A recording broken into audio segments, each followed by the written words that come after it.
Hi നമസ്കാരം ഫാസിലാണ്. വീട്ടിൽ മുളക് ചെടി നട്ട പലരും പറയുന്നതാണ് ഇലകളിൽ മഞ്ഞളിപ്പ് വരുന്നത്. അതിന്റെ കാരണം എന്താണെന്നൊക്കെ. അപ്പോൾ ഈ മുളക് ചെടീൻ്റെ ഇലയിൽ മഞ്ഞളിപ്പ് വരുന്നതിന് ഒരു കാരണം കൊണ്ട് മാത്രമല്ല വരുന്നത്.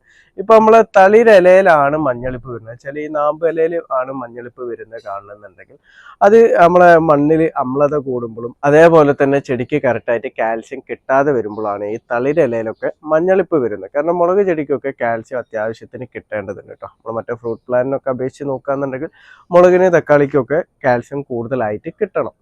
അപ്പൊ ഈ രണ്ട് കാരണത്താലാണ് ഈ തളിരലയിലൊക്കെ ഈ മഞ്ഞളിപ്പ് വരിക. ഇനി അത് കൂടാതെ ഈ തളിരല അല്ലാതെ നല്ല മൂത്ത ഇല അല്ലാതെ ഈ മെഡിലിൽ നിൽക്കുന്ന ഇല ഉണ്ടാവല്ലോ, ഒരു അത്യാവശ്യം ഭാഗമായിട്ടുള്ള ഇല, അതിലൊക്കെയാണ് മഞ്ഞളിപ്പ് വരുന്നുണ്ടെങ്കിൽ അത് നമ്മളെ സെക്കൻഡറി മൂലകമായിട്ടുള്ള മഗ്നീഷ്യത്തിന്റെ കുറവ് മൂലമാണ് അങ്ങനെ ഇലകളിലും മഞ്ഞളിപ്പ് വരുന്നത് കേട്ടോ. അപ്പൊ ഇത് നമുക്ക് പരിഹരിക്കാൻ വേണ്ടിയിട്ട് എന്ന് പറഞ്ഞാൽ നമുക്ക് ഡോളോമേറ്റ് ഇട്ട് കൊടുക്കാം. ഒന്നെങ്കിൽ ഡോളോമേറ്റ് കലക്കിയിട്ട് ചൂട്ടിൽ വെച്ച് കൊടുക്കാം, അല്ലെങ്കിൽ പൗഡർ രൂപത്തിലാണെങ്കിലും ഡോളോമേറ്റ് ഇട്ട് കൊടുക്കാം.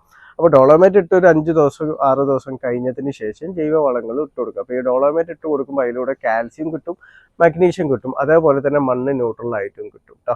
ഈ കാരണങ്ങളൊന്നും അല്ലാതെ തന്നെ ചെടികളിലെ ഇലകളിൽ മൊത്തത്തിൽ മഞ്ഞളിപ്പ് വരാം. അത് ചിലപ്പോൾ വൈറസ് രോഗം, കീടങ്ങളെ ആക്രമണം ഉണ്ടായിട്ട് നമ്മളത് കറക്റ്റായിട്ട് നോക്കിയിട്ടില്ല എന്നൊക്കെ ഉണ്ടെങ്കിൽ അത് വൈറസ് രോഗമായി മാറും. അപ്പോൾ ഇലകളൊക്കെ ചുക്കിച്ചൊളിഞ്ഞിട്ടും ഇലകൾ ഫുള്ളായിട്ട് മഞ്ഞളിച്ചൊക്കെ പോകും. അതേപോലെ തന്നെ ചെടിക്ക് തീരെ വളങ്ങൾ കിട്ടാതെ വരുമ്പോൾ, അയച്ചാൽ ഇപ്പോൾ നൈട്രജൻ കണ്ടന്റ് അടങ്ങിയിട്ടുള്ള വളങ്ങൾ ഒക്കെ കറക്റ്റായിട്ട് ചെടിക്ക് തീരെ കിട്ടാതെ വരുന്ന ടൈമിലും ഇതേപോലെ ഇലകളിലും മഞ്ഞളിപ്പ് വരാം കേട്ടോ.